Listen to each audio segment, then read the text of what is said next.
Hello, dear students. How are you all? So, today we are going to discuss our IIT 2023 mathematics section. ठीक है, तो सी ये discussion हमारे normal discussion से थोड़ा अलग होगा। आज तक हमने जितने भी पीवाईक्यू डिस्कस किए हैं, इससे ये थोड़ा सा अलग होने वाला है। क्यों? क्योंकि will discuss this question paper in such a way that हम देखेंगे कि जो मैंने टेक्निक्स बताई थी, जो मैंने प्रोसीजर बताया था, एक सबसे इंपॉर्टेंट 654 की स्ट्रैटेजी बताई थी। इसके अलावा जो चैप्टर वाइज मैंने बताया था कि ये चीज़ें इंपॉर्टेंट है, ये चीज़ें इंपॉर्टेंट है। हम ये इस क्वेश्चन पेपर में देखने की कोशिश करेंगे कि कहाँ तक वो बात सच हो पाई है और कहाँ तक वो नहीं हो पाई है। ठीक है, of course if I am doing this way, this is not to boast myself that मैंने जो बताया वो आया। This is just to make the new students who are going to appear in the IIT 2024 और IIT 25, to make them believe in the process, to make them believe that whatever I'm saying, if they are going to follow that, will they be helped by this or not। मतलब उन्हें विश्वास दिलाने के लिए है ये कि क्या ये हेल्प करेगा उन्हें या नहीं। तो शुरू करते हैं। ठीक है, क्वेश्चन पेपर का सबसे पहले लेवल की बात कर लेते हैं। ठीक है, आप सबने पेपर देख ही लिया होगा। This is IIT 2023। सबसे पहले क्वेश्चन पेपर के टफनेस लेवल की बात करते हैं। मैंने लास्ट डे पे जब मैं आपको वन शॉट के दिन जो मैंने वन शॉट को आपको बताया था स्ट्रैटेजी 654 की, वो बिल्कुल ही एप्लीकेबल थी IIT 2022 के लिए। अगर IIT 22 का पेपर आपने देखा होगा, उसके लिए बिल्कुल परफेक्ट थी। और अगर मैं ये कहूँ तो गलत नहीं होगा कि the standard of paper, the level of question paper in 2022 was equivalent to the paper of 2023। More or less same pattern has been repeated। अगर आपने सही से पढ़ा था तो you'll be able to solve, you would have been able to solve questions, right। तो शुरू करते हैं हमारे क्वेश्चन नंबर 1 से। ये हमारा क्वेश्चन 1 है। ठीक है, क्वेश्चन 1 है, क्वेश्चन 1 से ही शुरू करेंगे। ठीक है, पहले वेट वेट अ मिनट, हम इस तरह से करते हैं जैसा मैंने स्ट्रैटेजी में बताया था। ठीक है, मैंने आपको क्या बताया था, 654 की स्ट्रैटेजी, राइट। तो हम एक बार लिस्ट करने की कोशिश करते हैं और देखने की कोशिश करते हैं क्या ये 654 में बैठ रहा है। तो चलो, मैं एकदम जैसे आप पेपर में अपीयर होते हैं वैसे अपीयर हो रहा हूँ। फाइन, क्वेश्चन नंबर 1 मेरे सामने ये आया, मैंने देखा। ओके, मैंने क्या कहा था, first of all you should have to go through all the 15 question once before attempting any of the question in mathematics। You must have to go through each and every question for once, right? Let's go through। So our first question is, let me list it down here। It is of the kind of 6, 5 or 4, right? So f is a continuous function, so f is geometric progression, common difference is this। Okay, this is a nice question। I can keep it into the fourth level, right? Four question level. For if you are new, then I can tell you that 654 the strategy which says that six number of question will come pretty easy. Six number of questions will be very easy. Five number of questions will be between easy to moderate and will be moderate, and you'll have to apply some of the manipulation, right? But it will be easy. Four number of questions will be there which will force you to think, which will force you to apply your brain, right? So this is among them, right? Fourth question is among them। if you see here, MBA matrix, real entries, fine, fine, fine. See, this is one set, this is another set. Both are equal, determinant value. Again, this is of the kind of fourth question। So see, the first two question only, they are of the kind of four question। मतलब ये tough question, ये जो tough question IT पूछ सकता है उस level के हैं। तो पहले ही दो क्वेश्चन वैसे पूछ लिए हैं। If you are not going to follow this 654 strategy, जो अभी और आगे मैं इलस्ट्रेट करूंगा है क्या, तो आप पहली दो क्वेश्चन देख के हो सकता है फंस गए हो सकता है बहुत लोग फंस गए हो इसी दो क्वेश्चन में और टाइम बर्बाद कर दिए होंगे। What is the locus of centre of circle with centre, ये देख लो, ये प्रॉपर 6 लेवल का क्वेश्चन है, देख करके आप कर सकते हो। ठीक है, total number point of intersection, अच्छा ठीक है, देखो पॉइंट ऑफ इंटरसेक्शन निकालना आपको पता है, ये क्या करना होगा यहाँ पे, मतलब पता है आपको, बट थोड़ा सा मैनिपुलेशन है। तो फिफ्थ नंबर का क्वेश्चन है ये। ठीक है, फिफ्थ मतलब easy and moderate level in between. Straight line है, alpha angle X Y Z. अब बताओ ये क्वेश्चन, ये तो बिल्कुल ही 6 का क्वेश्चन है, बिल्कुल 6 लेवल का क्वेश्चन है। Total number of distinct divisor, अच्छा ये क्वेश्चन है। ये क्वेश्चन मैं अपनी बेसिक मैथमेटिक्स की सीरीज में कराता हूँ। अगर आपने अभी जस्ट जो विक्रम बैच आया है इसमें भी मैंने करवा रखा है। ये सेम जो total number of divisor, how to calculate total number of divisor, ये क्वेश्चन बिल्कुल नोट से है। तो इसको मैं अगेन फिफ्थ में रखूंगा। क्यों फिफ्थ में रखूंगा, क्योंकि अगर आपने नहीं देख रखा है वो चीज तो फिर आपके लिए तो थोड़ी दिक्कत होगी, सोचना पड़ेगा आपको। ठीक है, ये क्वेश्चन अगेन देखो स्टैंडर्ड है पर सोचना पड़ेगा। आप देख सकते हो मीन स्टैंडर्ड डिवीजन वाले सारे क्वेश्चन ऐसे ही होते हैं। प्रोबेबिलिटी का है कि okay, what is the condition, देखो कंडीशनल प्रोबेबिलिटी क्वेश्चन आपको फॉर्मूला पता है, probability intersection B upon probability of b, fifth level में ही आएगा। ठीक है, अब तक देखो फिफ्थ लेवल के काफी सारे क्वेश्चन आ गए, मतलब इजी क्वेश्चन आने वाले हैं। डिफरेंशियल इक्वेशन ये अच्छा क्वेश्चन है, इसके ऊपर मैं थोड़ा डिस्कस और करूंगा। इसके ऊपर मैं इसको 6th लेवल में 4th लेवल में रखता हूँ। ऑल द 4th लेवल नहीं डिजर्व करता है, बट 4th में रखूंगा, बताऊंगा क्यों, रीजन क्या है। अब ये देखो, ये प्रॉपर 5th लेवल क्वेश्चन है, क्यों? क्योंकि इसमें थोड़ा सा मैनिपुलेशन करना है। ग्राफ के एरिया पूछा है, इसका ग्राफ अगर आपने बना लिया, आपने काम कर लिया। ठीक है, और आगे चलो। अब इसको 6 में रखना ही पड़ेगा, क्योंकि आप देख ही रहे हो कैसे क्वेश्चन है। सिंपल है, ये लीनियर प्रोग्रामिंग क्वेश्चन है, बहुत ईजी। अगला देखो, one product polynomial A B probability of P of one is this, P of minus one product of fruits। इसको कोई नहीं रोक सकता है, इसको 6 में रखने से। 6 कैटेगरी में क्लास 10th के बच्चे का क्वेश्चन है ये। डिफरेंशियल इक्वेशन दिस, अच्छा ये डिफरेंशियल इक्वेशन सॉल्व करने का ऑफ कोर्स इसको भी मैं किस में रखूंगा, 6 में ही रखूंगा, बिल्कुल 6 लायक है ये। अच्छा ये क्वेश्चन, अच्छा इस क्वेश्चन पे तो आप कह ही नहीं सकते कि ये वाला नहीं हुआ। If you are saying that ये वाला नहीं हुआ, तो मतलब आपने क्रैश कोर्स फिर देखा ही नहीं था। मैंने आपको क्रैश कोर्स में चिल्ला चिल्ला के एक बात की थी, प्लीज इस तरह का एक क्वेश्चन कल आने वाला है, प्लीज कर लीजिएगा, बार बार कहा था। एंड सी एक क्वेश्चन आ गया, इसको अगेन मैं इसको भी 6 लेवल में रखूंगा। अब देखो अगला क्वेश्चन क्या है, फंक्शन के डिफरेंशियबिलिटी अगेन 6 नंबर क्वेश्चन। देखो इजी से डिफरेंशियबिलिटी पूछिए, ठीक है।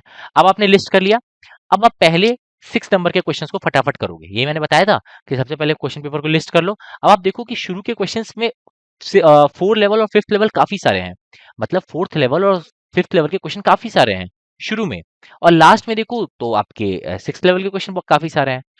तो आपको मैंने कहा था हमेशा से कॉन्फिडेंस गेन करने के लिए शुरू में 6th लेवल के क्वेश्चन फटाफट से सॉल्व कर लीजिएगा, ठीक है। तो शुरू में लास्ट में सबसे ज्यादा 6th लेवल के क्वेश्चन हम लास्ट से स्टार्ट करते हैं, ठीक है। हम लास्ट से सारे 6th लेवल के क्वेश्चन पहले हम सॉल्व कर लेते हैं, ठीक है। सारे 6th लेवल के क्वेश्चन पहले हम सॉल्व कर लेते हैं। आओ आओ चलते हैं 6th लेवल के पहले क्वेश्चन पे। 6th लेवल का पहला क्वेश्चन है, देखो 6th लेवल का पहला क्वेश्चन है, which one of the following function is differentiable. Dear students, मैंने आपको बहुत प्यार से एक चीज पढ़ाई थी, ठीक है। क्या? मैंने आपको बहुत प्यार से एक चीज पढ़ाई थी, ग्राफ ट्रांसफॉर्मेशन।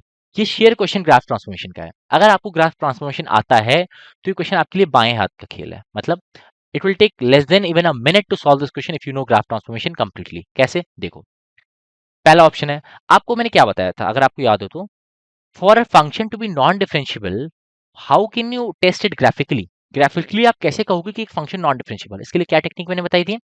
आप ग्राफ को देखो, या तो ग्राफ में कोई कॉर्नर पॉइंट आ रहा होगा, या तो ग्राफ कहीं पे डिसकंटिन्यूअस हो रहा होगा, या तो वर्टिकल, बताया था 3 पॉइंट बताए थे, वर्टिकल टैंजेंट आ रहा होगा, या फिर ग्राफ पे कहीं कॉर्नर बन रहा होगा, या फिर क्या हो रहा होगा, ग्राफ कहीं ब्रेक हो जा रहा होगा।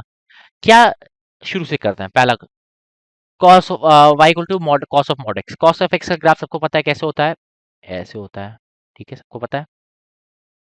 अच्छा इसमें अगर एक्स जगह पे मैं मॉड ऑफ एक्स चेंज करूंगा तो क्या होता है, लेफ्ट साइड के सारे ग्राफ को हटा दो, लेफ्ट साइड के सारे ग्राफ को हटा दो, क्या होता है, remove graph from the left hand side of from the on the left of y axis and take the projection of rest graph about y axis. देखो, क्या इस ग्राफ में कहीं पे भी कॉर्नर बन रहा है, क्या ये ग्राफ कहीं पे भी डिसकंटीन्यूअस है, क्या इस ग्राफ में कहीं पे भी वर्टिकल टांजेंट जैसा कोई केस बन रहा है, तो कुछ नहीं है। तो which of the following function is differentiable at x equal to zero. X equal to zero पे देखो, हमको सिर्फ जीरो पॉइंट पे देखना है। देखो एट जीरो, क्या यहीं पे कहीं ब्रेक नॉन ब्रेक आ रहा है कहीं ग्राफ में, क्या यहाँ पे कहीं पे कॉर्नर आ रहा है, नहीं, तो यही आंसर है। विश्वास नहीं होता और देख लो, कॉस ऑफ साइन एक्स का बना के देखना अपने से, कैसे बनता है, ऐसे बनता है ग्राफ हमेशा, ये ऐसे बनता है। क्या कहता है, मॉड ऑफ एक्स लगाया तो क्या होगा, लेफ्ट साइड के ग्राफ को हटा दो, ठीक है, और राइट साइड के ग्राफ का क्या ले लो, प्रोजेक्शन ले लो। कैसे लोगे, ऐसे लोगे, देखना ये इसका सिमिलर प्रोजेक्शन लोगे। देखो एक्स इक्वल टू जीरो पे ये कॉर्नर बना ना, ये कॉर्नर बना ना, तो ये ऑफ कोर्स नहीं होगा हमारा आंसर। सिमिलरली इसके लिए देख लो, ये क्या है, सबका एक बार फटाफट से बना दे रहा हूँ। देखो रूट एक्स का ग्राफ ऐसे होता है, रूट एक्स का ग्राफ ऐसे होता है ना, ग्राफ सारे पढ़ा रखे हैं, ये सारे ग्राफ आपको पता होने चाहिए, और पढ़ा भी रखे हैं मैंने, बेसिक फंक्शंस में पढ़ा रखे थे। और इसमें अगर मैंने क्या किया, मॉड लगा दिया एक्स के ग्राफ पे, तो ये ऐसे आ जाएगा। देखो फिर से कॉर्नर आ गया यहाँ पे, और मॉड ऑफ एक्स का तो बताने की जरूरत ही नहीं है, देख लो। क्या बताओ मेरी बात, क्या अगर आपको ग्राफ ट्रांसफॉर्मेशन आ रहा था तो आप ये क्वेश्चन 1 मिनट से अंदर कर लेते? बिल्कुल कर लेते सर, बिल्कुल। 6 लेवल का इजी क्वेश्चन है। आओ 6 लेवल का दूसरा क्वेश्चन करते हैं। देखो 6 लेवल के अगर आपने 6 क्वेश्चन कर लिए, 6 लेवल मतलब 6 इजी क्वेश्चंस, अगर आपने कर लिया, आपका कॉन्फिडेंस अपने आप बूस्ट अप हो गया कि मैंने 6 क्वेश्चन कर लिए हैं। हाँ, मैंने 15 में से 6 कर लिए, अब मुझे अगर 4 भी मैंने कर लिए तो मैंने 16 में 10 कर लिए, आसानी से, हंसते खेलते। आओ, ये क्या क्वेश्चन है, f x equal to sine x x which of the following. इसको कई बार मैंने कहा था कि एक एफ एक्स की वैल्यू दिया होगी और उसमें पूछेगा आपसे कि इंक्रीजिंग है, डिक्रीजिंग है, कहाँ पे डिफरेंशियबल, नॉन डिफरेंशियबल। आपको कितनी बार मैंने कहा था। इसमें सिर्फ इंक्रीजिंग डिक्रीजिंग पूछा है। क्या होता है मोनोटोनिसिटी का क्या तरीका होता है? कोई भी फंक्शन इंक्रीजिंग है if its f dash x is greater than zero and it is not changing its sign. तो हमें डिक्रीजिंग इंक्रीजिंग डिक्रीजिंग पूछा है, तो हम इस फंक्शन के पहले तो मोनोटोनिसिटी निकालने की कोशिश करते हैं। तो एफ डैश एक्स क्या आएगा? ये आएगा 3 times of cos of 3x, right. तो कहाँ से कहाँ तक है? 0 से π/2 तक में है, ठीक है। देखो x बिलोंग्स टू, ये चीजें मैंने करवा रखी है। ये बेसिक मैनिपुलेशन रेंज में एक चीज करवा रखी है मैंने। अगर इसमें 3 मल्टीप्लाई करेंगे एक पॉजिटिव नंबर, तो ये यहाँ 3π/2 हो जाएगा और यहाँ पे ये क्या हो जाएगा? 0 हो जाएगा। 0 से लेकर के 3π/2 में आप मुझे एक बात बताना, 0 से, अच्छा cos x का ग्राफ बना लेता हूँ ताकि आपको अच्छे से समझ में आ जाए। और cos x का पहले ग्राफ बना लेता हूँ आपका। देखो ग्राफ कैसे होता है cos x का? It is something like this होता है।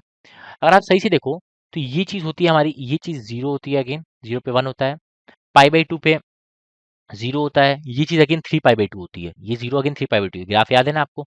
ये चीज π/2 होती है, ये 3π/2। देखो 0 से लेके 3π/2 में cos x का ग्राफ पॉजिटिव है यहाँ पे, नेगेटिव है यहाँ पे, यानी कि 0 से लेके के π/2 में ये इंक्रीजिंग भी है डिक्रीजिंग भी है। तो क्या पूछा है?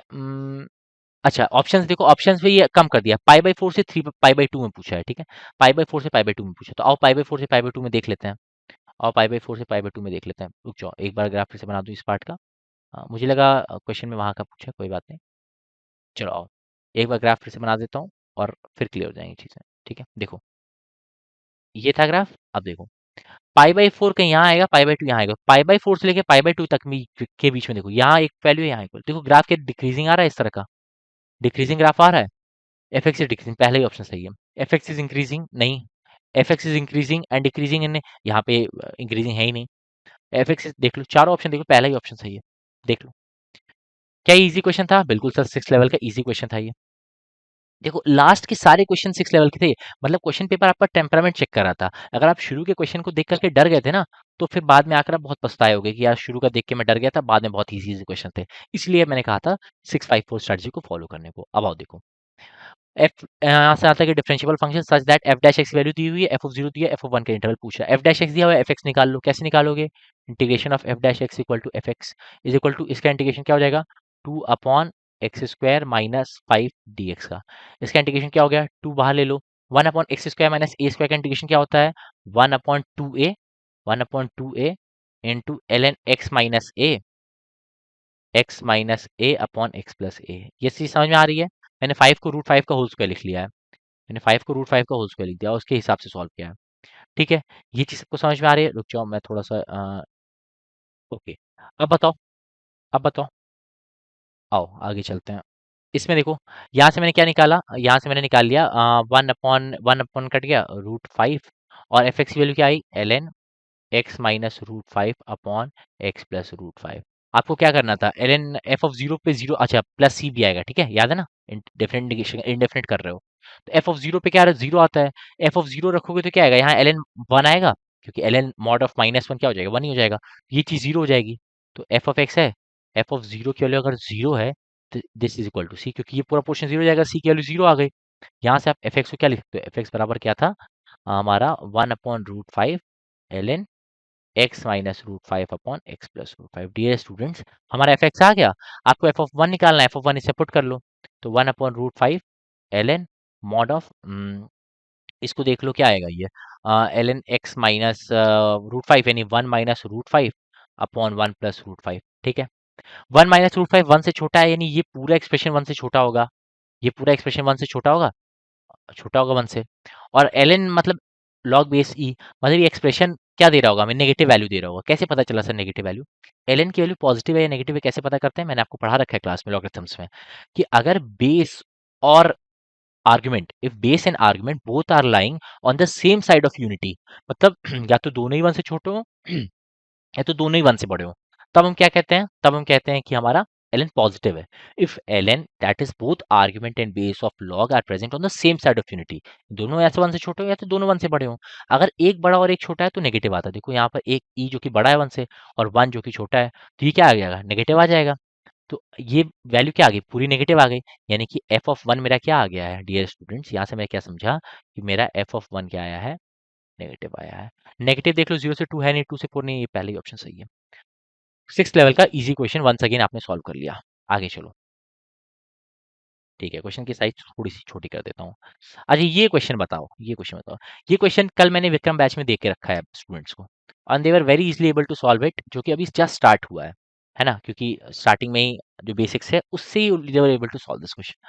ये कितना इजी क्वेश्चन, आप देखो कितना इजी क्वेश्चन है। देखो कि एक क्वाड्रेटिक क्वेश्चन दी है, be quadratic with real coefficient, real बता दिया है, बी सी रियल भी है, ठीक है।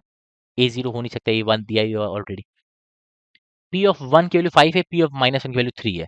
तो देखो पी ऑफ एक्स क्या है, पी ऑफ एक्स है हमारा X square, X square plus B X plus C. इसमें आप क्या कर लो, पी ऑफ वन डाल लो, क्या आएगा, one plus B plus C. इसमें क्या करो, पी ऑफ माइनस वन डालो, क्या आएगा, one minus b plus c. P of one की वैल्यू क्या है, 5 है, पी ऑफ माइनस वन की वैल्यू क्या है, 3 है। एक ये आ गया आपके पास, एक ये आ गया।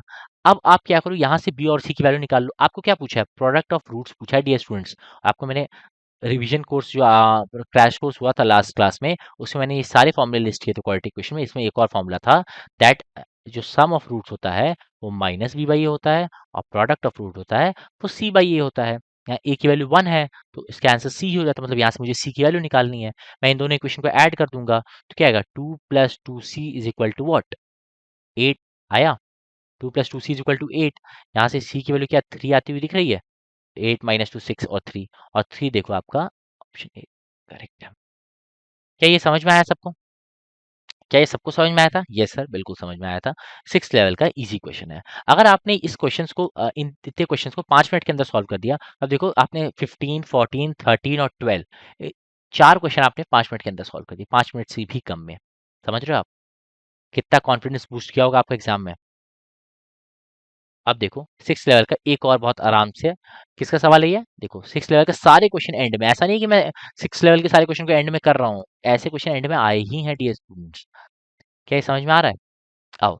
हम्म, आओ देखो ये क्वेश्चन क्या कह रहा है कि हमें हमें क्या दिया हुआ है, ओके जेड की वैल्यू दी हुई है, एक्स वाई दिया हुआ है, मिनिमम वैल्यू ऑफ जेड पूछा है। देखो डियर स्टूडेंट्स, ये क्वेश्चन मैं खुद मानूंगा अनएक्सपेक्टेड था, ठीक है, ये क्वेश्चन अनएक्सपेक्टेड था, मैं खुद मानता हूँ, क्योंकि मैंने लीनियर प्रोग्रामिंग ना आपको क्रैश कोर्स में आपको रिवाइज नहीं करवाया था ये चैप्टर, और मैं एक्सपेक्ट भी नहीं कर रहा था ऐसे क्वेश्चन, क्योंकि आप 2015 से लेकर 21 तक का पेपर देखो, रेयरेस्ट ऑफ रेयर एक या दो बार आया, एक बार वो आया, उससे ज़्यादा नहीं आया, वो भी अर्लियर 16 में। थोड़ा अनएक्सपेक्टेड था, मैं मानता हूँ, पर हाँ ये भी बात मानता हूँ कि ईजी है। अगर आपने स्कूल में पढ़ रखा है तो कर लिया होगा, नहीं पढ़ रखा है थोड़ी सी मुश्किल हुई होगी। लॉजिक लगाओगे अगर आप बिना उस तरीके के, तो थोड़ी सी मुश्किल हुई होगी। पहले इसको देखते हैं क्या करते हैं, लीनियर प्रोग्रामिंग को समझ लो। हम ये एक दो तीन और चार, चार चीजें हैं, इन चारों कंस्ट्रेंट्स का ग्राफ बनाओ, ये चारों कंस्ट्रेंट्स हैं, इसमें इनइक्वालिटी हटा के ग्राफ बनाओ, या फिर इनइक्वालिटी लगी हुई ग्राफ बनाओ। मैंने आपको how to draw the graph of inequality पढ़ा रखा है ना, कि इक्वालिटी लेके बनाओ, उसके बाद रीजन स्पेसिफाई करो। Why, because equality defines a curve and inequality defines a reason.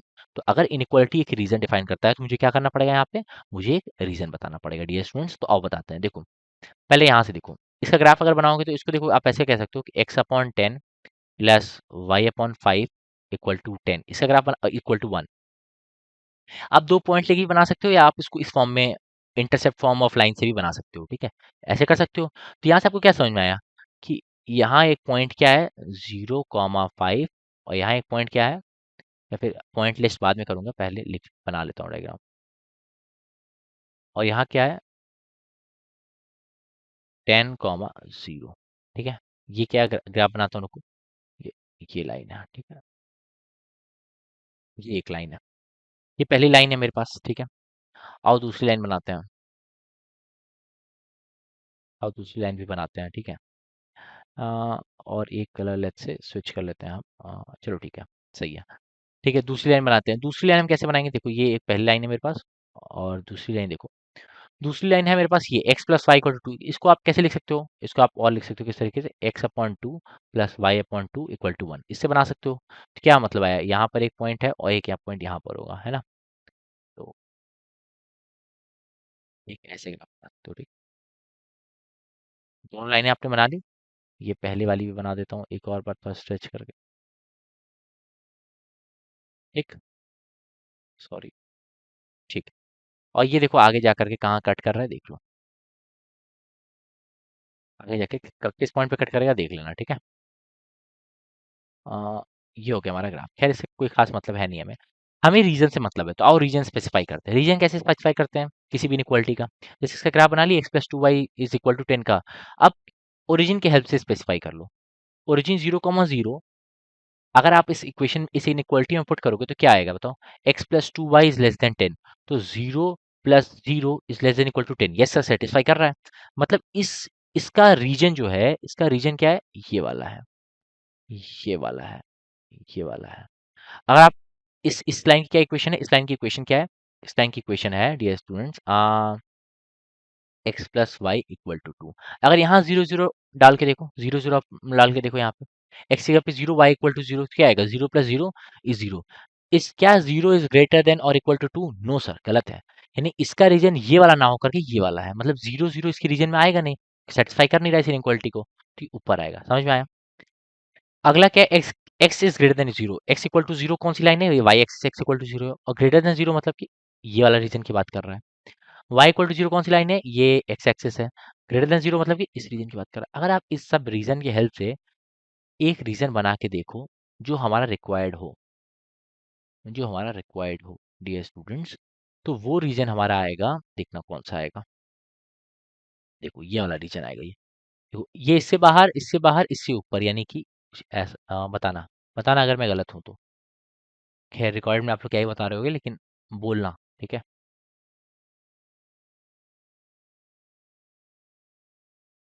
क्या ये आ रहा होगा? क्या ये आ रहा होगा? हेलो हेलो, क्या ये रीजन आ रहा होगा? यस सर, ये रीजन आ रहा होगा। फिर क्या करते हैं हम पॉइंट ऑफ इंटरसेक्शन देखते हैं कहाँ कहाँ पर। तो देखो, एक ये मेरा पॉइंट ऑफ इंटरसेक्शन क्या है? ये है मेरा 0,5। ये क्या है? 10,0। ये क्या है? ये पॉइंट क्या है? 0,2। और ये पॉइंट क्या है? 2,0। ये चारों एंड पॉइंट आ गए इस रीजन के। अब मुझे z is equal to x minus y में क्या करना होता है? ये कलर बहुत ज्यादा लाइट है, रुक जाओ दूसरा कलर यूज करता हूँ। अब मुझे क्या करना है? मुझे z is equal to x minus y में पुट करनी है ये एंड पॉइंट्स, और जो जिस वैल्यू पे z की वैल्यू मिनिमम आएगी वही हमारा आंसर हो जाएगा। तो z की वैल्यू मिनिमम कब आएगी? देखो मैं 0,5 पुट करूंगा तो क्या आएगा? -5 आएगा। z की वैल्यू क्या आएगी? -5 आ सकती है। और अगर मैं मान लो 10,0 पुट करता हूँ तो क्या आएगी? पॉजिटिव आएगी 10, ये तो हो ही नहीं सकता। 2,0 पुट करूंगा तो 2 आएगी, और 0,2 कर पुट करूंगा -2 आएगी। इन सब में मिनिमम वैल्यू क्या है? -5। तो -5 इज आवर आंसर। इतना सा काम था, लेंथी क्वेश्चन नहीं था। ये तो मैं आपको समझाने के लिए आराम आराम से ड्रॉ कर रहा हूँ। अगर आप फटाफट से ड्रॉ करो और फटाफट सॉल्व करो, this question is very easy. Implied you have came prepared with the concept of linear inequality, वरना तो फिर मुश्किल था, ठीक है। अब आओ, देखो पांचवे, सिक्स लेवल का हम लोग कितने क्वेश्चन सॉल्व कर चुके? देखो लास्ट में ही हम लोग सिक्स लेवल के कितने 10, मतलब 5 क्वेश्चन में सॉल्व कर लिया है। टोटल हमारे सिक्स लेवल के 6 क्वेश्चन आने थे, मैंने उनमें से 5 को सॉल्व कर लिया है। अब आओ अगले क्वेश्चन पे चलते हैं। देखो डियर स्टूडेंट्स, ये क्वेश्चन अगेन बहुत इंपॉर्टेंट है। मैंने आपको एक कॉन्सेप्ट पढ़ाया था, कर्व स्केचिंग। बहुत सारे बच्चे कह रहे थे सर क्या है ये, क्यों पढ़ा रहे हो सर, इसका कोई काम नहीं है, आप मैथमेटिक्स में मुझे पीएचडी करवाओगे क्या? बहुत सारे एक्सप्रेशंस आए थे। बहुत से बच्चे खुश भी हुए थे कि सर हम किसी भी कर्व का ड्रॉ बनाना। कर्व स्केचिंग बेसिकली व्हाट, जो नहीं पढ़ा है, कि it gives you freedom to draw any curve you want, any curve which have local maxima, local minima, which is continuous, which is not continuous. You are able to draw all those curves, right? Similarly, one curve is x into e raised per x square. Now, if you are not able to draw the graph of y equal to x into e raised by x square, how can you be able to solve the question even? तो बात आई sir इसका graph कैसे बनाते हैं, कैसे बनाते हैं sir, हमें भी बताइए। तो कर्व स्केचिंग स्टेप वाइज बिल्कुल पढ़ाई थी, वैसे ही स्टेप वाइज पढ़ाते हैं। पहले हम रूट्स की बात कर लेते हैं कि इसके रूट्स क्या क्या हैं। एक्स इंटू ई पर एक्स स्क्वायर के, देखो एक्स पर ई स्क्वायर ये वाला जो है, this is always always what, this function is always positive, this is always greater than zero, yes.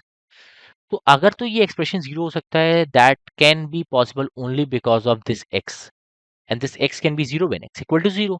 तो इसके पास एक ही रूट है, that is x equal to zero. Zero के अलावा कभी भी जीरो नहीं होगा। ठीक है सर, समझ में आ गया? आगे बताइए सर। दूसरा, इसकी इंक्रीजिंग डिक्रीजिंग मोनोटोनिसिटी चेक करते हैं। तो वाई डैश निकाल के चेक करते हैं। वाई डैश निकालो, क्या आएगा? X into E raise power X square into 2x। ठीक है, इसको डिफरेंशिएट किया, प्लस ई रेश पावर एक्स स्क्वायर, ये डिफरेंशिएट किया। अब आप वाई डैश एक्स को थोड़ा ध्यान से देखो, तो ये x into E raise power X square plus ई रेश पावर एक्स स्क्वायर। क्या ये बात को समझ में आ रही है आपको? Y into E raise Y dash equal to X into E raise power X square, अच्छा इंटू 2x आएगा, सॉरी सॉरी, गलती हो, हाँ यहाँ 2x है तो गलती हो गई, गलती हो गई, इंटू यहाँ 2x square E X by X plus E raise by X. ध्यान से देखो डियर स्टूडेंट्स, एक्स स्क्वायर हमेशा पॉजिटिव आएगा, E raise by X square always positive, 2 always positive, तो ये नंबर हमेशा पॉजिटिव है। E raise by X square is always positive, तो ये भी नंबर हमेशा क्या है? पॉजिटिव है। Positive plus positive is always और पॉजिटिव। डियर स्टूडेंट्स, ये वाई डैश हमेशा क्या है? पॉजिटिव है। मतलब क्या है? This is always increasing. मतलब क्या है, समझ में आया? F dash x is always greater than zero, क्या मतलब होता है? It is always increasing dear students. और अगर ये हमेशा इंक्रीजिंग है, मतलब क्या समझ में आता है? कि इसके पास कोई लोकल मैक्सिमा कोई लोकल मिनिमा नहीं होगा। ठीक है, और इसका शानदार सा कर्व हम लोग प्लॉट करते हैं और हम लोग अपने सॉल्यूशन की तरफ अग्रसर होते हैं। देखो इसका प्लॉट कैसा आएगा, देखना ध्यान से समझना। एक्स इक्वल टू जीरो पे क्या है? ये जीरो है।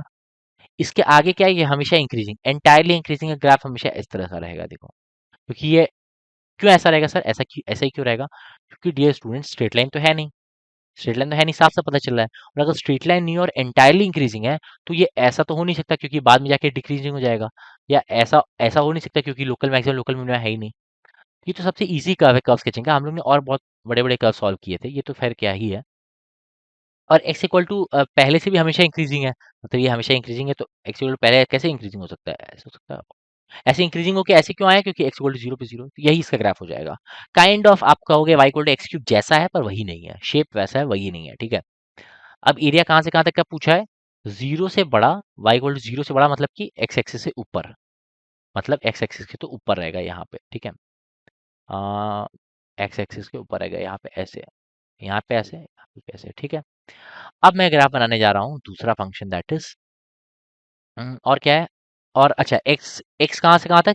वन से बड़ा और ई रेस्ट बाई एक्स से छोटा। ई रेस्ट बाई एक्स से छोटा मतलब इस ग्राफ से नीचे होना चाहिए। ये समझ में आता है ना? X E rest by x से छोटा मतलब कि इस ग्राफ से नीचे होना चाहिए। समझ में आता होगा, आई होप सो।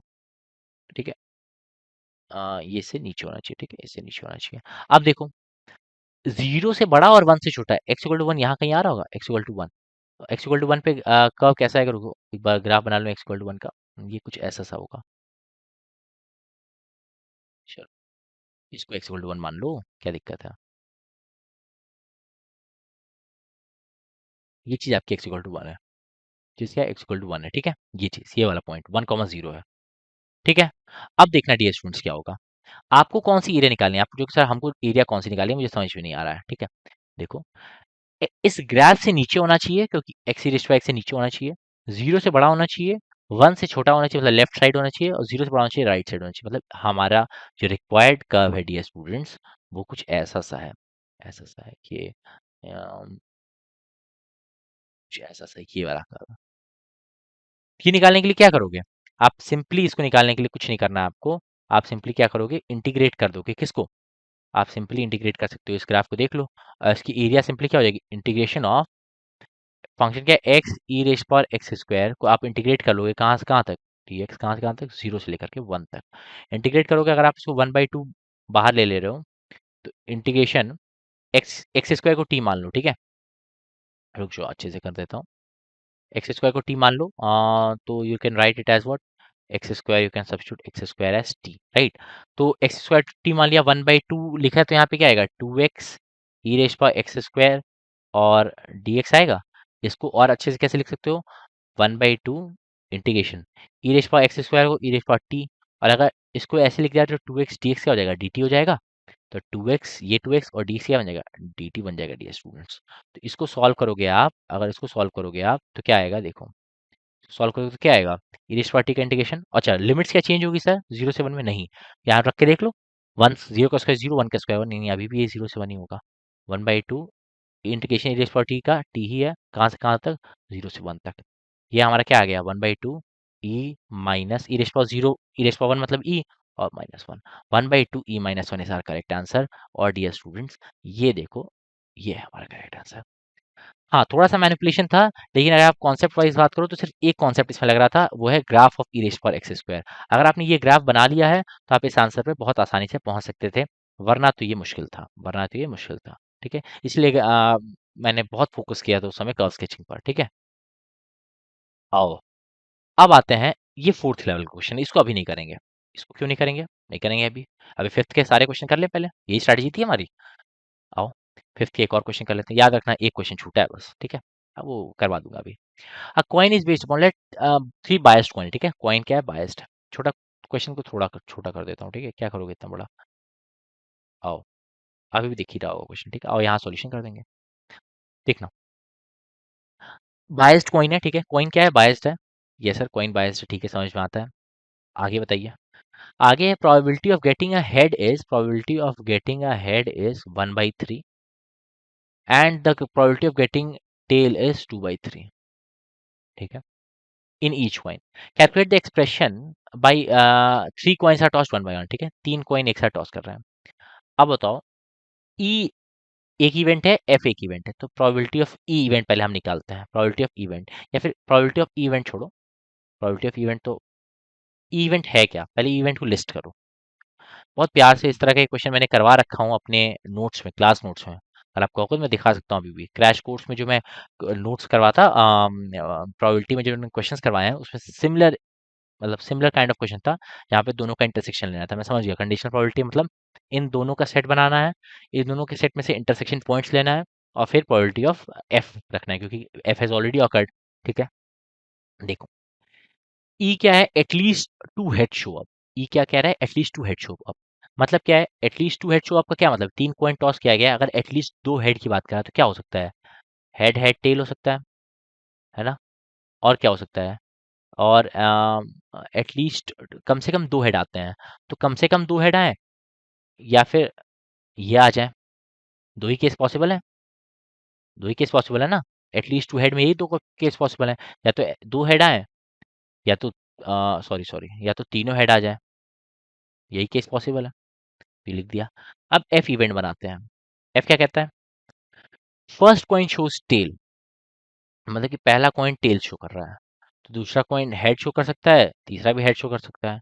पहला टेल शो कर रहा है, अगला हेड और टेल भी शो कर सकता है। पहला टेल, अगला टेल, दूसरा हेड भी शो करता है, और तीनों टेल भी शो कर सकते हैं। ये हमारे शानदार से 4 पॉइंट हो गए, है ना? Tail head head, tail head tail, tail और टेल हेड हेड हो गया ना? दो में दो प्रोबेबिलिटी सारे बना लिया। अब क्या पूछा गया हमसे? What is the probability, what is the conditional probability E given है एफ हैज अकर्ड, ठीक है? ठीक है, ठीक है।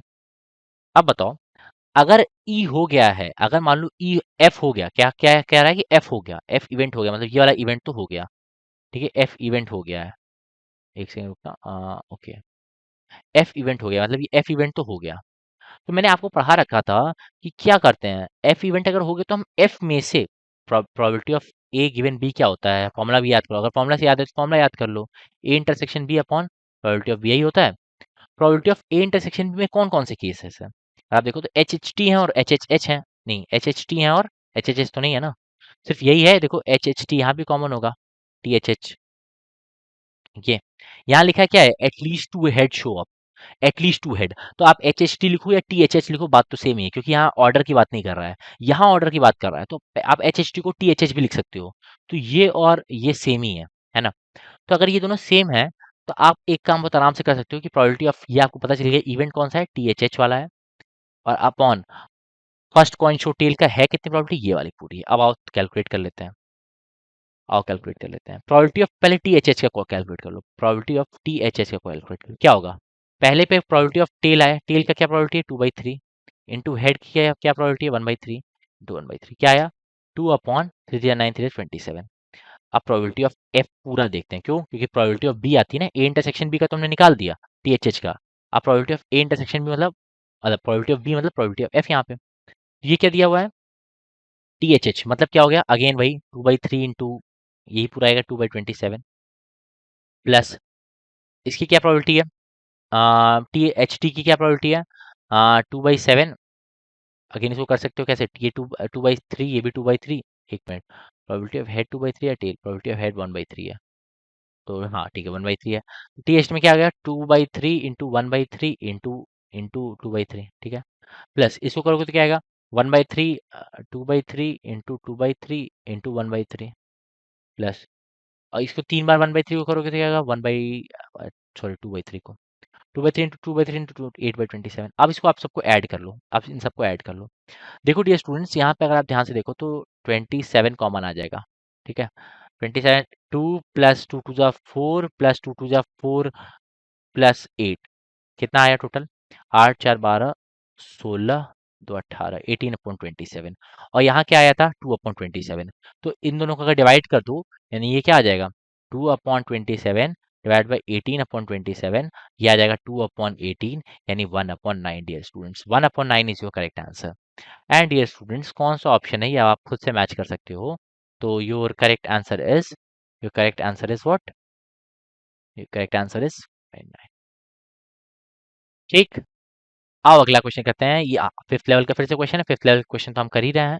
फिफ्थ लेवल के सारे क्वेश्चन पहले कर लेते हैं, ठीक है, ताकि आपको समझ में आ पाए कि इस तरह से प्रोसीजरली क्वेश्चन करोगे तो आपको कॉन्फिडेंस, हर क्वेश्चन आपको कॉन्फिडेंस देने वाला है। जैसे होगा कॉन्फिडेंस देगा, नहीं होगा फिफ्थ लेवल क्वेश्चन मान लेना कि थोड़ा सा डिफिकल्ट था, छोड़ दिया। फिर अगर पहले ही 4 क्वेश्चन आपने फोर्थ लेवल के देख लिए होते तो फिर तो मुश्किल थी, आपका मोरल गिर जाता। आओ, suppose the mean of and the standard deviation of a data, this is mu and sigma. After including one more data extend, the mean of the data this remains mu। देख रहे हो क्या लिखा हुआ है, एक डेटा एक्सटेंड के add करने से मीन में कोई चेंज नहीं आता। ऐसा कब होता है डियर स्टूडेंट्स, ऐसा कब होता है, एग्जांपल देके दिखाता हूँ। जैसे कि मैं कहूँ कि 2 है, 1 है, 3 है, इसका मीन निकालो इन 3 नंबर्स का, आपको sir sum divide by total number, 3 2 5 और 6 डिवाइड बाई 3 यानी कि 2 आएगा सर, ठीक है।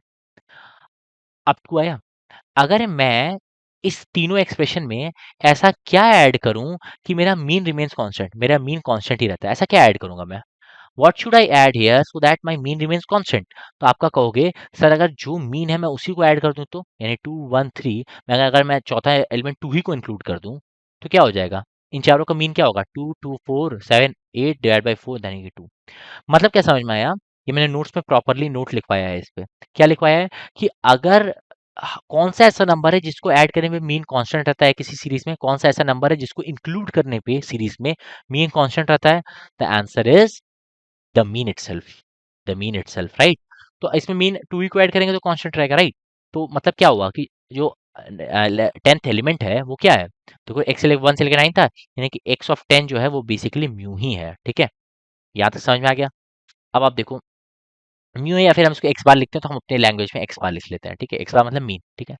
स्टैंडर्ड डेविएशन पूछा है, स्टैंडर्ड डेविएशन का मतलब, अगर आप ये वेरिएंस होता है सिग्मा स्क्वायर, ठीक है। अगर आप वेरिएंस का फॉर्मूला देखो तो, अगर एक वेरिएंस का फॉर्मूला आप देखो तो क्या होता है, summation of X X square upon N, summation of x I square upon N plus X bar का होल स्क्वायर, ठीक है। ये होता है एक्स आई, कर ही सकते हो यहाँ, समेशन ऑफ क्या होता है, एक्स आई इक्वल टू आई से एन होता है, आई की वैल्यू आई इक्वल टू 1 से एन, ठीक है, ये फॉर्मूला होता है। अगर इसको आपको स्टैंडर्ड डेविएशन निकालना है, आप इसमें रूट लगा सकते हो आराम से, इसको रूट लगा दो और इसको यहाँ से रूट लगा के हटा देना, ठीक है। अब चीज देखना डियर स्टूडेंट्स, अब देखना बहुत ध्यान से। पहले मेरे पास क्या था सिग्मा, पहले मेरे पास सिग्मा की वैल्यू क्या थी, पहले सिग्मा स्क्वायर या सिग्मा से निकालता हूँ। पहले क्या हो गया देखो, पहले सिग्मा आई स्क्वायर अपॉन एन, देखो मैं क्या कर रहा हूँ, सबका सबका सम देखो, सबका स्क्वायर ही है, तो X I square summation of upon N plus X bar का स्क्वायर। पहले मेरे पास ये था, ये मेरे पास अर्लियर था, अर्लियर मेरे पास ये था। सिग्मा डैश क्या हो जाएगा, सिग्मा डैश क्या हो जाएगा, ये इंपॉर्टेंट है, सिग्मा डैश क्या हो जाएगा। देखो एक्स आई के स्क्वायर में आप मानो कि इस बात को कि एक्स आई स्क्वायर प्लस एक एक्स्ट्रा एलिमेंट आया है, तो उस एक्स बार के स्क्वायर को मैं अलग से कर दे रहा हूँ। एन में एक बढ़ोतरी हुई है तो एन प्लस वन कर दे रहा हूँ, प्लस एक्स बार वही रहा है तो एक्स बार को वही रख दे रहा हूँ स्क्वायर। ये क्या बात समझ में आती है सबको, ये सर समझ में आती है। अब अगर आप ध्यान से देखो तो क्या हुआ है,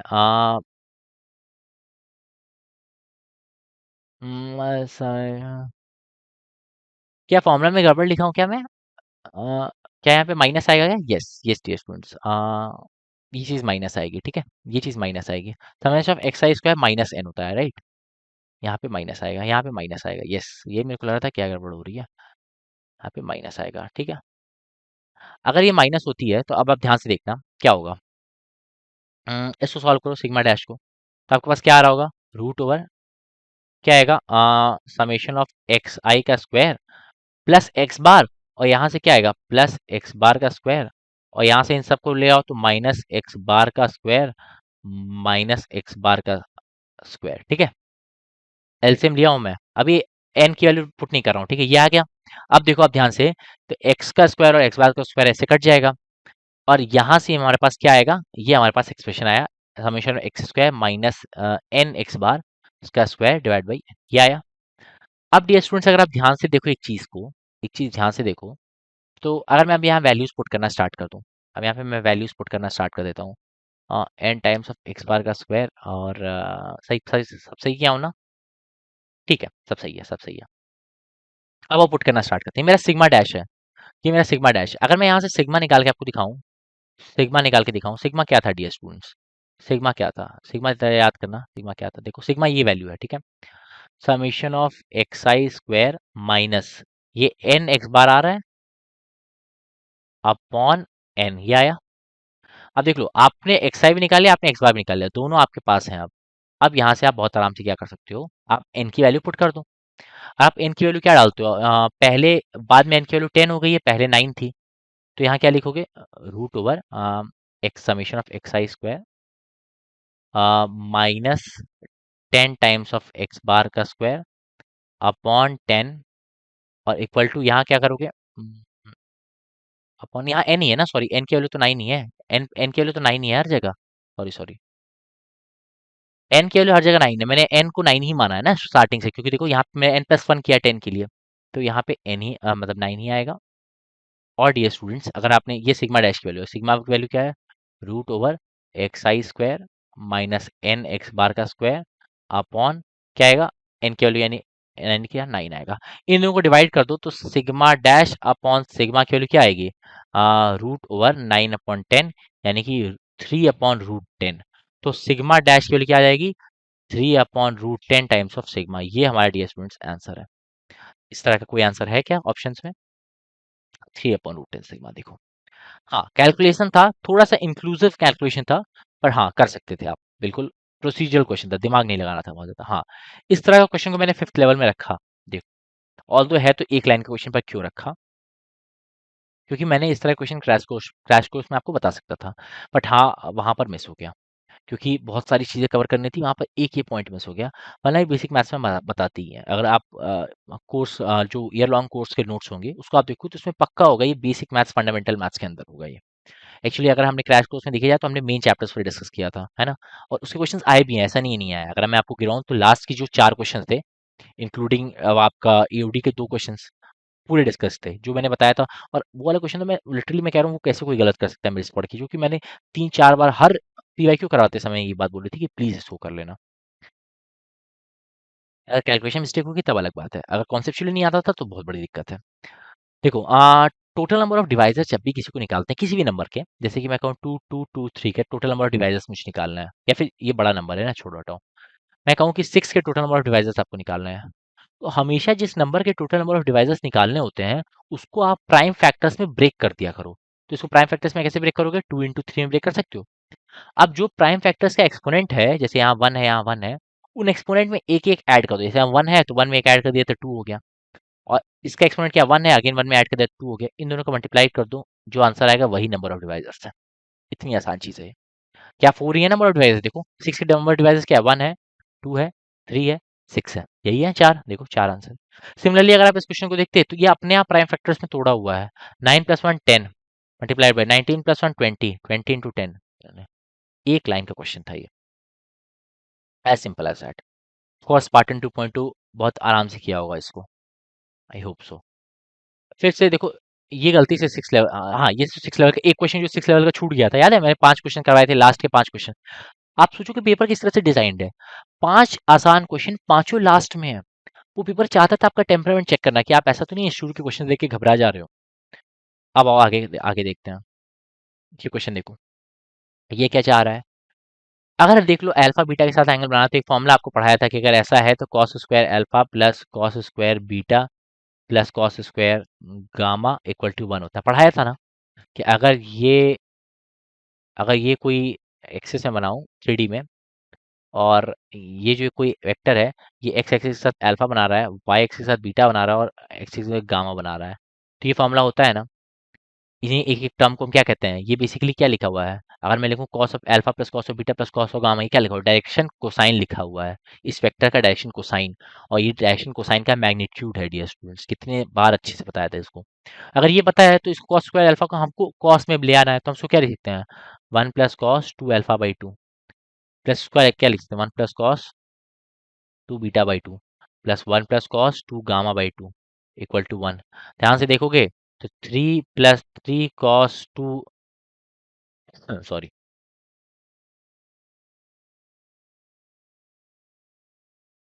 3 plus cos 2 alpha plus cos 2 gamma plus cos क्या लिखे हो? Cos 2 alpha plus cos 2 gamma plus cos 2 beta equal to क्या आएगा? 2 उधर ले गए 1, और इस पूरी की वैल्यू निकालनी है, इसको इधर ले जाओ -1, देखो आंसर है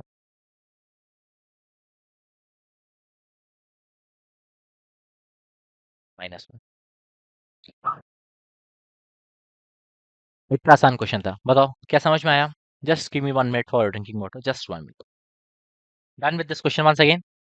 ठीक है, अब हम फिफ्थ लेवल का और क्वेश्चंस कर लेते हैं। ठीक है, देखो फिफ्थ लेवल का एक और अच्छा अच्छा क्वेश्चन है। देखो ये तो मैं इसको, इसकी इज्जत क्यों फिफ्थ लेवल में डाल के, वरना ये भी किस में होना चाहिए था?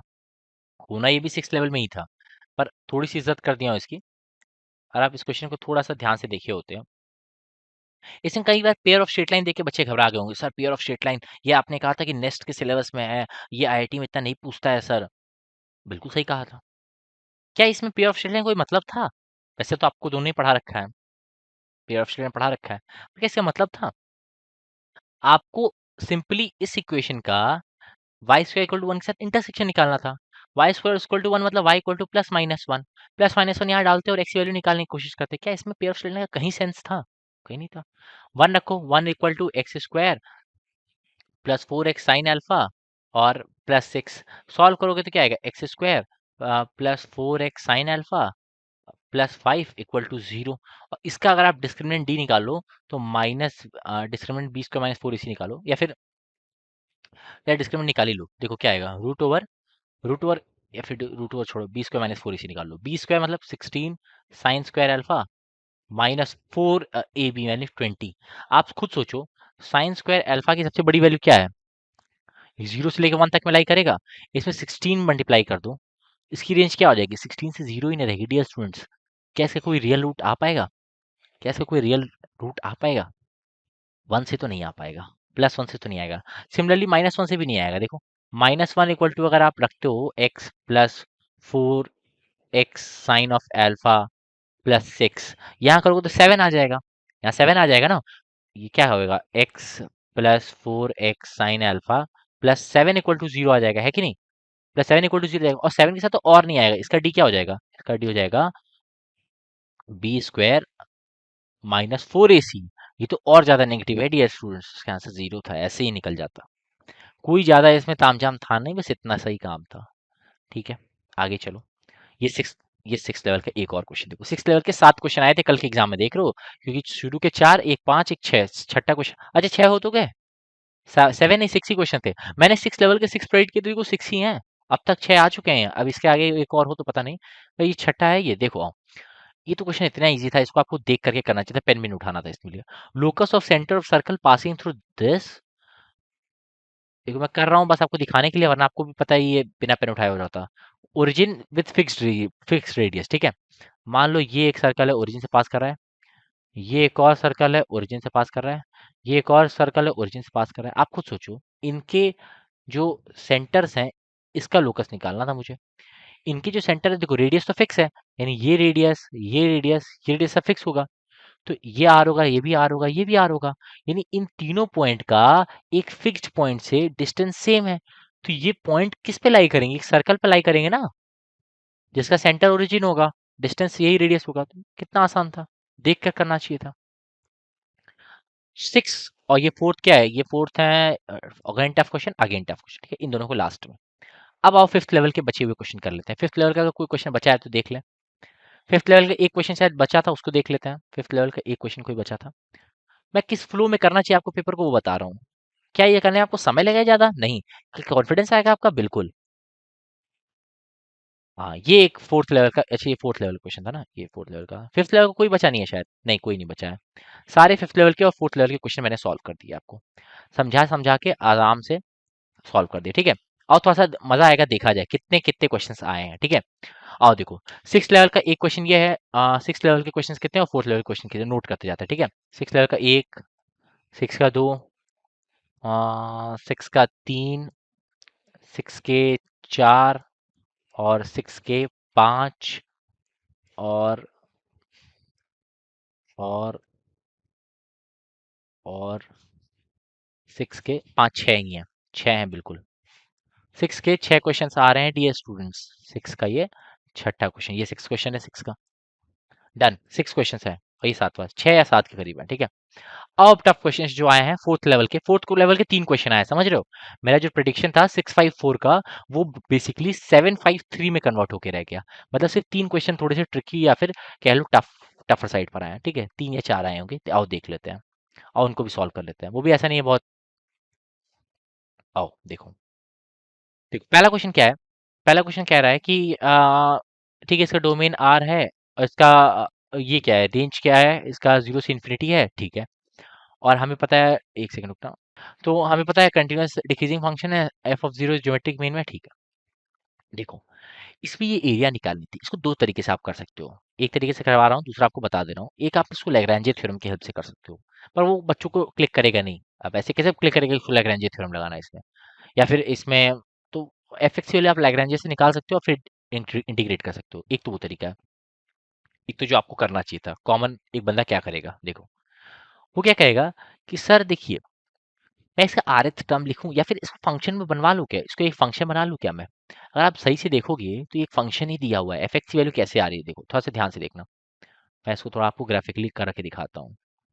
देखो ये कहना क्या चाह रहा था क्वेश्चन, मैं मान रहा हूँ कि एफ ऑफ जीरो पे लेट से value T I, F of zero पे लेट से value T I, F of T पे क्या T by, F F of one पे क्या आएगी, टी बाई फाइव आएगी।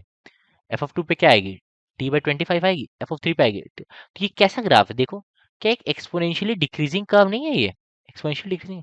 क्या आप इसकी इक्वेशन लिख सकते हो, कैसे लिखूंगा सर, देखो, क्या आप y इज इक्वल टू, अगर मैंने मानो, क्या आप y equal to t into one by five raise power x, अगर ऐसा कुछ लिखते हो, आर टर्म ही लिखा हूँ basically, R term, X exact term लिखा हूँ, मतलब आर टर्म में आर होता है, ये एक्सेट टर्म है, ठीक है, एक्सेट टर्म। या फिर कह सकते हो इसको क्या है, ये एफ एक्स का फंक्शन भी है। कैसे देखो, वन पुट करोगे तो क्या आएगा, वन जीरो पुट करोगे तो क्या आएगा, टी आएगा। वन पुट करोगे तो क्या आएगा, टी बाई फाइव आएगा। टू पुट करोगे तो क्या आएगा, टी बाई ट्वेंटी फाइव। ये फंक्शन मान सकते हो। अगर ये फंक्शन मान लिया डियर स्टूडेंट्स, तो इसको कैलकुलेट करना कितना आसान होगा, देखो हमको क्या करना है, T into one by five raised for x D x का इंटीग्रेशन करना है, कहाँ से कहाँ तक, जीरो से टेन तक डियर स्टूडेंट्स। टी बाहर कर लो, integration one by five into X का इंटीग्रेशन क्या हो जाएगा, हो जाएगा one by five, A raised pi X का डिफरेंशियल इंटीग्रेशन क्या होता है, A raised pi X upon L N A, L N A. ये हो गया। कहाँ से कहाँ तक करना है डियर स्टूडेंट्स, जीरो से टेन तक करना है। क्या ये इंटीग्रेशन परफॉर्म कर सकते हो, यस सर, क्यों नहीं कर सकते हैं, बिल्कुल कर सकते हैं, आओ करके दिखाता हूँ आपको। अगर इसको सही से करोगे तो देखो, यहाँ से टी, इस l n one by five को मैं एल एन फाइव लिख देता हूँ, ताकि मैं ऊपर की लिमिट्स चेंज कर दूं और ताकि अच्छे से पॉजिटिव आंसर ले आऊं। One minus one by five raise power ten. ये कैसे पलट गया सर, क्योंकि यहाँ l n one by five है। अब देखो, एल एन फाइव की वैल्यू वन से बड़ी है, एल एन फाइव की वैल्यू वन से बड़ी है, ये वैल्यू वन से बड़ी है, तो t upon L n five, या वन से छोटी है, सॉरी वन से छोटी है, 0.6 समथिंग है। जो देख लेते हैं क्या है, देख लेते हैं। वैसे आपको केमिस्ट्री आने के लिए वगैरह में याद करवाया जाता है इसकी वैल्यूज, ठीक है। अगर मैं इसकी वैल्यू देखूँ ना, टी अपॉन एल फाइव की, तो देखो ये करीब आएगी 0.66 समथिंग। एक मिनट मैं करके देख लेता हूँ कैलसी से, एक मिनट में। 0.6 समथिंग आनी चाहिए मेरे हिसाब से, रुक जाओ देखते हैं। One divide by l n five, 0.621, ठीक है, 0.621 टी आई, ठीक है। इसको मैं मल्टीप्लाई कर रहा हूँ, ये देखो 1/5 रेशियो, ये है तो पॉजिटिव नंबर ही, और इसको 1 से सब्ट्रैक्ट करोगे तो 1 से छोटा कुछ आएगा, छोटा 1। इन दोनों का प्रोडक्ट क्या हमेशा 1 से छोटा होगा डियर स्टूडेंट्स? यानी ये क्या 0 से लेकर के t तक के बीच में लाई करेगा? 1 मतलब t है, मतलब यहाँ 1 मतलब t ही है, समझ रहे हो ना, क्योंकि t से मल्टीप्लाइड है। तो अगर t यहाँ हटा करके एज अ होल t लिख दूं, ठीक है, इसकी वैल्यू 0 से लेकर के t तक के बीच में ही लाई करेगी ना, 0 से लेकर t तक के बीच में लाई करेगी। अब वैल्यूज देख लो, एफ ऑफ जीरो मतलब ही टी है, ठीक है, एफ ऑफ जीरो की वैल्यू मैंने टी ले रखी है। तो देखो क्या क्या वैल्यूज आ सकती हैं आपकी, 2 एफ ऑफ जीरो ना, ये बिल्कुल यही, क्योंकि ये इसके बीच में है, ये नहीं हो सकती, ये भी नहीं हो सकती, ये भी नहीं हो सकती। क्या ये बातें क्लियर है सबको? जल्दी बताना, क्लियर है? यस सर, बिल्कुल क्लियर है सर, कोई दिक्कत नहीं है सर। ठीक, अब आओ, अब आओ, और टफ क्वेश्चंस की तरफ चलते हैं। और था क्या यहीं पे? अच्छा एक और है, अच्छा हाँ ये भी तो है, ये भी क्या है, ग्रेड 5 का ही है, हाँ बिल्कुल किए नहीं हम लोग, ग्रेड 5 का क्वेश्चन है, देखो ये भी अच्छा क्वेश्चन था। ये क्या कह रहा था, देखो ये क्या कहना चाह रहा था, अगर आप इस क्वेश्चन को सही से देखो, तो इसमें एक ये सेट दिया हुआ है, एक ये सेट दिया हुआ है, इसमें इसकी एक्स की वैल्यू दी हुई है, इसमें एक्स की वैल्यू दी हुई है, ठीक है। इस कंडीशन के हेल्प से आप x1 x2 x3 निकालो, इस कंडीशन के हेल्प से आप x1 x2 निकालो, दोनों की इक्वेट करो, आपको यहाँ से m निकालना है। तो आप खुद सोचो कि यहाँ पे क्या लिखा हुआ है, m into matrix of x greater than 0 दिया हुआ है, ये सर दिया हुआ है। इसके करस्पॉन्डिंग, क्योंकि ये दोनों इक्वल है, ये दो इक्वेशंस भी दी हुई है, क्या, x1 प्लस x2 इक्वल टू 0, x2 प्लस x3 इक्वल टू 0। क्या मैं इसको बहुत आराम से मैट्रिक्स के फॉर्म में लिख सकता हूँ क्या? देखो कैसे, 1 1 0 0 1 1, और यहाँ तीसरे थर्ड इक्वेशन है ही नहीं, पर 3 क्रॉस 3 का मैट्रिक्स है ना, m is a 3 cross 3 matrix, तो हम ए बी सी मान लेते हैं तीसरे को, ठीक है। इनटू हम कह लेते हैं x1 x2 x3 equal to 0, equal to 0। क्या ये बात समझ में आ रही है? अब आप देखो, अगर आपको यहाँ तक समझ में आया तो आप एक चीज समझ सकते हो कि मैं यहाँ से ए बी सी को इसके फॉर्म में लिख सकता हूँ, कैसे, अल्फा टाइम्स ऑफ 1 1 0 और प्लस बीटा टाइम्स ऑफ 0 1 1। आप एक बात ध्यान से समझो, अगर ये स्टेप समझ लिया तो आपने क्वेश्चन समझ लिया। इस स्टेप को समझना कि अगर मैंने इसको इन दोनों के फॉर्म में लिखा, तो ये जो मेरा ए बी, ये जो मेरा दो रो है 1 1 0 और 0 1 1, alpha basically depends on ABC, beta depends on ABC, पर ये दोनों रो नहीं डिपेंड करते हैं। और अगर नहीं डिपेंड कर रहे हैं डियर स्टूडेंट्स, मतलब ये मेरा एम क्या है, मेरा एम यही तो है, यही तो मेरा एम है। और अगर नहीं डिपेंड कर रहे हैं डियर स्टूडेंट्स, तो आपको एक बात बहुत आराम से समझ में आनी चाहिए, क्या, कि सर इसके पास दो लीनियरली इंडिपेंडेंट रोज हैं, कौन कौन से, ये और ये। और हेंस हमें पता है कि अगर किसी मैट्रिक्स एम के पास दो इंडिपेंडेंट लीनियरली इंडिपेंडेंट रोज हैं या कॉलम है, तो उसका मॉड क्या होता है, 0 होता है डियर स्टूडेंट्स। क्या ये बात समझ में आई? दूसरा क्वेश्चन हो गया। अब देखो तीसरा हो गया है, चौथा 5th लेवल का था, छठा ये तो 6th लेवल का था, बाप रे, 5 फिर हो गया, फिर एक और कोई क्वेश्चन आया होगा। हम्म, हम्म, हम्म, ओके, इसको मैंने चौथे लेवल में क्यों रखा था, यकीन क्या डिजर्व करता था? नहीं सर, देखो बार बार ऐसा हो रहा था, अगर आपने देखा होगा पीवाईक्यू, अगर आपने देखा होगा तो पुरानी पीवाईक्यूज देखना, कभी नेस्ट के पुराने पीवाईक्यूज देखना, आईआईटी के 16 के पीवाईक्यूज देखना, वहां पे कॉम्प्लीमेंट्री फंक्शंस और पर्टिकुलर इंटीग्रल पे एक दो क्वेश्चन आए थे। पर मैं आपको दावे के साथ कह सकता हूँ कि आईआईटी और नेस्ट दोनों के सिलेबस में पर्टिकुलर इंटीग्रल और कॉम्प्लीमेंट्री फंक्शन जैसा टर्म है ही नहीं। डिफरेंशियल इक्वेशन में ऐसी चीजें नहीं है, क्योंकि हमारे सिलेबस में फर्स्ट ऑर्डर डिफरेंशियल इक्वेशन है, जिसको सॉल्व करने के लिए हमको जरूरत ही नहीं पड़ती है। यहाँ पे सेकंड ऑर्डर डिफरेंशियल इक्वेशन दिया है, तो मैंने कहा था कि ये दावे के साथ ये आ नहीं सकता है। ये पहले भले गलती कर दिया, पर अब नेक्स्ट का आईआईटी काफी ज्यादा स्पेसिफिक होकर क्वेश्चन पेपर बना रहा है, अब वो ऐसी गलती नहीं करेगा। तो क्या सर फिर इसने ऐसी गलती कर दी? आपने तो मना किया था, नहीं, इस बार इसने ऐसी गलती नहीं करी है। हर बार वो आपसे कॉम्प्लीमेंट्री फंक्शन मांगता, कॉम्प्लीमेंट्री फंक्शन दे करके आपसे डिफरेंशियल इक्वेशन बनवाता था। इस बार उसने डिफरेंशियल इक्वेशन ही दे दी, और आपसे पूछ रहा है कि कॉम्प्लीमेंट्री क्या ये पर्टिकुलर सॉल्यूशन है या नहीं है, क्या ये पर्टिकुलर सॉल्यूशन है या नहीं है, या समझ लो आप इसे पर्टिकुलर इंटीग्रल या फिर सीएफपीआई जैसा कोई चीज है ही नहीं, इसमें ऐसी चीज कोई है ही नहीं। ये बेसिकली आपको एक सेकंड ऑर्डर डिफरेंशियल इक्वेशन दिया है, पर वो तो सर आपके सिलेबस में है ही नहीं, तो क्या हुआ? ये तो वही बात हो गई जैसे कि मैं कहूँ कि फोर्थ ऑर्डर क्वाड्रेटिक क्वेश्चन है ही नहीं हमारे में, हमारे में तो क्यूबिक क्वेश्चन भी है, हमारे सिलेबस में फोर्थ ऑर्डर चीजें नहीं है। पर अगर क्या मैं बोलता हूँ कि फोर्थ ऑर्डर का रूट निकालो, तो आप निकालते हो ना, कैसे हिट एंड ट्रायल से एक दो वैल्यू पुट करोगे, वहां से एक दो रूट आएगा, फिर डिवाइड करके और दो रूट निकालते हो, करते हो ना, वही काम यहाँ भी करना है। मतलब क्या है, यहाँ पे भी हमको कुछ ऐसा ही करना है। ये कह रहा है कि y equal to x is a particular solution of which among them. तो मुझे y की जगह ई रेश पर एक्स पुट कर देना चाहिए था। भाई मुझे पूछ रहा है कि क्या ये इस चीज का रूट है कि नहीं है। पर्टिकुलर इंटीग्रल पर्टिकुलर सॉल्यूशन मतलब एक काइंड ऑफ रूट समझ लो। उसके बाद पे वो पुट करोगे तो सेटिस्फाई करना चाहिए इक्वेशन।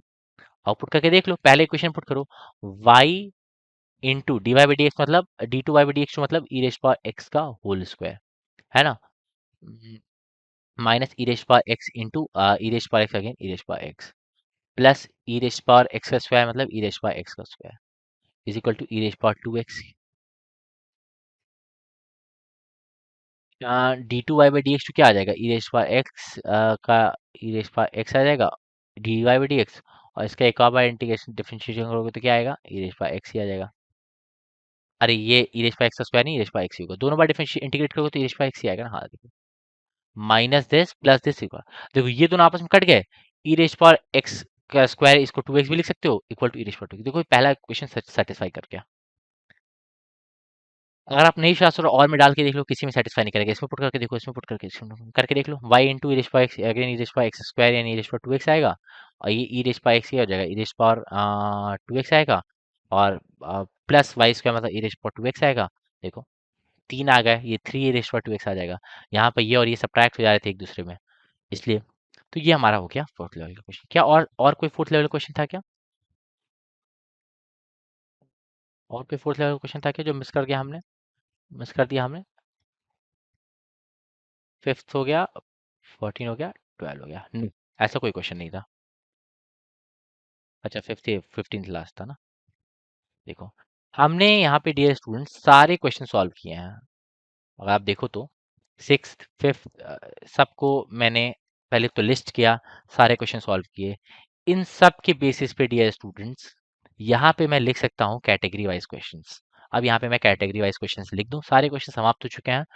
अब मैं बस आपको कैटेगरी वाइज लिखवा दे रहा हूँ कि किसके लिए कितने क्वेश्चन आए। देखो कितने क्वेश्चन आए इजी, कितने आए मॉडरेट, और कितने आए टफ। अगेन टफ मतलब आईआईटी के हिसाब से टफ, ऐसा नहीं था कि बहुत टफ थे, पर हाँ आईआईटी और रिलेटिव टू दिस पेपर कौन से क्वेश्चन थोड़े टफ थे, कौन से इजी थे। अगर मैं इसको इसको मैं क्या कहता हूँ, 6-5-4, यही है 6-5-4 स्ट्रैटेजी। 6-5-4 स्ट्रैटेजी मतलब पेपर को शुरू में देखो, और उस पेपर को एक बार तो क्या करो, पहले क्वेश्चन अटेम्प्ट मत करो, just go through the paper and list all the question in the name of 6-5 and 4। That means 6-6-5-4 ऐसा नहीं है कि मतलब 6 ही क्वेश्चन होने चाहिए। 6 मीन्स इजी क्वेश्चन, आप इजी लिखोगे, मॉडरेट लिखोगे, टफ लिखोगे, इससे you got an impact here, get an impact when you say to your mind that this question easy, वहां एक इम्पैक्ट आता है। 6 मतलब कोई इम्पैक्ट नहीं आ रहा है, ये 6 नंबर का क्वेश्चन है।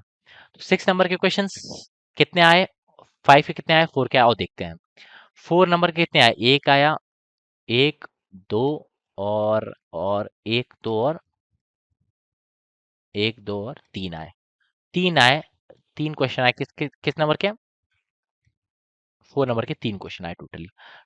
टफ, अगर मैं इसे लिखूं तो टफ क्वेश्चंस कितने आए, तो टफ क्वेश्चंस फॉर 3, ठीक है। जो मैंने 4 एक्सपेक्ट किया था, ये हमारा कितना एक्सपेक्टेड था, 4, यहाँ एक्सपेक्टेशन हम अपना लिखे हैं, ठीक है। 5, अब और 6 नंबर के कितने आते हैं, 6 नंबर का एक यहाँ है, एक यहाँ है 6, और एक यहाँ है 2, 2, और 2, और 3, 4, 5, 6, 7। देखो एक जो वहां से कमी थी वो एक यहाँ इसने पूरी कर दी, 7 क्वेश्चन आए। देखो टोटली मॉडरेट कितने, इजी कितने आए, 7 क्वेश्चन आए। तो ये कितने आए, 5 आए, यानी ये बिल्कुल सही प्रेडिक्टेड था। इसमें आया +1, इसमें आया -1। This was it dear students, I hope so you got like आपका पेपर अच्छा हुआ हो, आपने स्ट्रैटेजी फॉलो की हो, अगर आपने अपनी भी स्ट्रैटेजी फॉलो की हो आपका क्वेश्चन पेपर बिल्कुल अच्छा हुआ हो। अगर मैथ्स में ओवरऑल बोलूँ तो ये इजी से मॉडरेट के बीच में क्वेश्चन पेपर था। It was a nice paper, as expected paper, मतलब जो ट्रेंड चल रहा है आईआईटी का उसको फॉलो किया इसने, बिल्कुल ही फॉलो किया, बिल्कुल भी ऐसा नहीं था अनएक्सपेक्टेड था ये। और अगर आपने थोड़ी सी भी सही से पढ़ाई कर रखी है तो you could have easily be able to solve around at least 10 questions, मतलब 10 क्वेश्चंस तो आप इजीली सॉल्व कर ही लिए होगे अगर आपने थोड़ी सी भी अच्छे से पढ़ाई कर रखी है। अगर आपने और अच्छे से पढ़ाई करी है तो आप 13 क्वेश्चन के करीब कर सकते थे। हो सकता है पहला वाला क्वेश्चन ना कर पाए होते, पहला वाला, या फिर हो सकता है वो डिफरेंशियल इक्वेशन वाला नहीं सोच पाए होते, पर इतना तो कर लिए होते। So thank you so much dear students, keep starting, और नेक्स्ट पास में है, all the best for the next. ठीक है, नेक्स्ट के लिए एकदम लग जाओ, नेक्स्ट के लिए वन शॉट बहुत जल्दी आने वाला है। ठीक है, नेक्स्ट के लिए वन शॉट आएगा। Thank you so much, dear students. Thank you so much. I hope so you people understood the whole question paper. Thank you so much. We'll meet again. Bye bye. Thank you. कोई भी सपना साकार करने के लिए सबसे जरूरी है सही कोच का होना। चुनिए साई एस्ट्रा और करें अपने IIT एंड नेस्ट का सपना साकार। Download the app now.